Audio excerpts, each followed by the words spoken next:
Bismillahirrahmanirrahim. Assalamualaikum warahmatullahi wabarakatuh. Perkenalkan, nama saya Nurlaidi Hakiki. Saya di semester 3 di PG PAUD Jember, cabang Bondowoso. Izin menjawab, kami akan menjawab tugas 1, yaitu dengan modul atau mata kuliah Pancasila.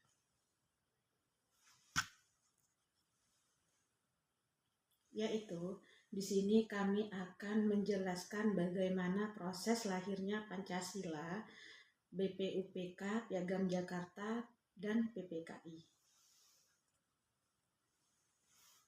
Baik, yang pertama kami akan menjelaskan peristiwa penting sidang PPKI 18 Agustus 1945, yaitu animasi ruang sidang PPKI, tokoh Soekarno-Hatta, naskah Undang-Undang 1945, 18 Agustus 1995, sehari setelah merdeka PPKI sidang. Tugasnya berat, sahkan dasar negara, ada drama. Tadi malam ada utusan Indonesia Timur protes soal 7 kata Piagam Jakarta dengan kewajiban menjalankan syariat Islam bagi pemeluknya. Kalau nggak diubah Indonesia Timur akan pisah, ancam pisah. Soekarno-Hatta, lobby Ki Agus Hadikusumo Yusman, Teguh Hasan, akhirnya sepakat demi persatuan 7 kata dihapus sila 1, yaitu menjadi ketuhanan yang Maha Esa. Baik, nilai Pancasila yang tercermin sila ketiga, yaitu persatuan Indonesia. Proses lahirnya Pancasila melalui 3 tahapan utama sidang BPUPKI, yaitu tanggal 29 Mei sampai 1 Juni, yaitu untuk merumuskan dasar negara.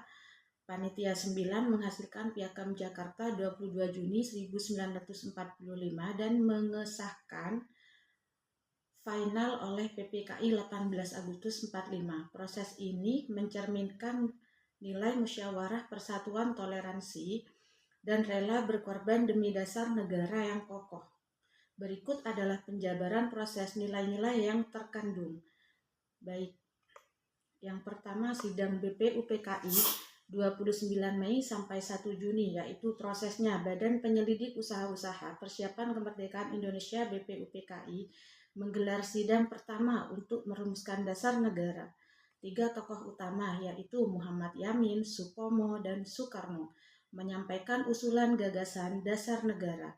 Puncaknya pada 1 Juni, Soekarno menyampaikan pidato monumental yang memperkenalkan istilah Pancasila sebagai 5 prinsip negara yang kini diperingati sebagai hari lahir Pancasila.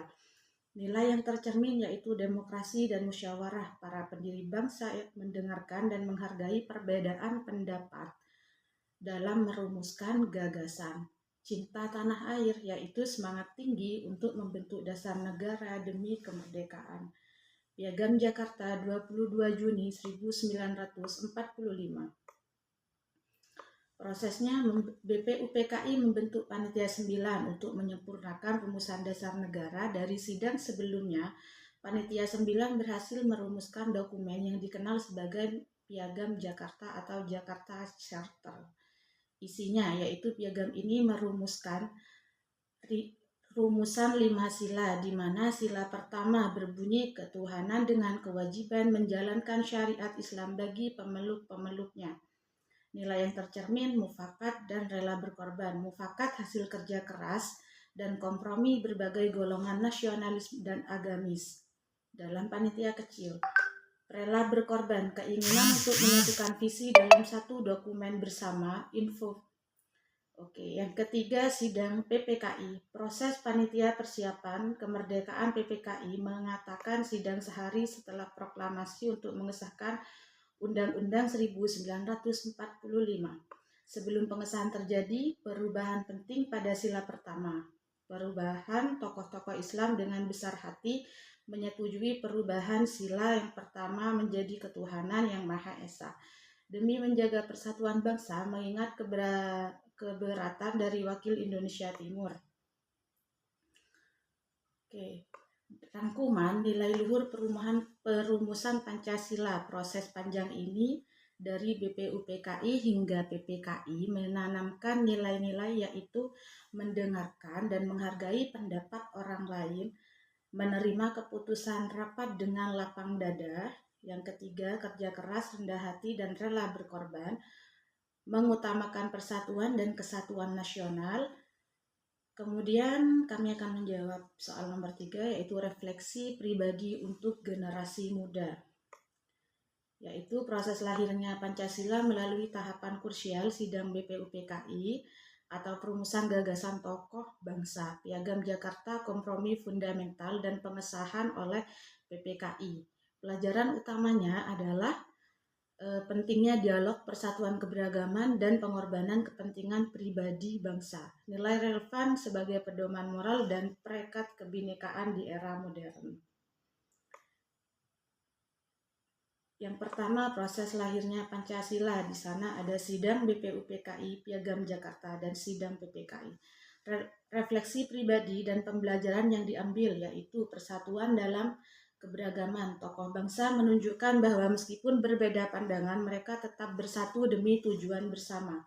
Kompromi musyawarah perumusan Pancasila mengajarkan pentingnya mendengar pendapat orang lain dan mengutamakan mufakat di atas ego pribadi, seperti itu. Rela berkorban, sikap para tokoh rela meninggalkan kepentingan golongan demi kesatuan Indonesia yang sangat inspiratif. Yang ketiga, relevansi nilai-nilai Pancasila bagi generasi muda. Pedoman etika digital, yaitu nilai kemanusiaan dan persatuan relevan untuk menangkal hoaks dan ujuran kebencian di media sosial. Kemudian penyaring budaya asing. Pancasila menjadi benteng agar generasi muda tetap menjadi kepribadian bangsa di tengah arus globalisasi. Terakhir, penyatu kebinekaan. Nilai keadilan sosial dan kebinekaan menjadi alat untuk merawat toleransi di tengah keberagaman Indonesia. Jadi, Pancasila bukan sekedar sejarah ya, melainkan pedoman hidup yang dinamis dan tetap krusial untuk menjaga kelangsungan bangsa di masa depan. Insya Allah cukup sekian jawaban dari kami. Semoga bermanfaat. Wassalamualaikum warahmatullahi wabarakatuh.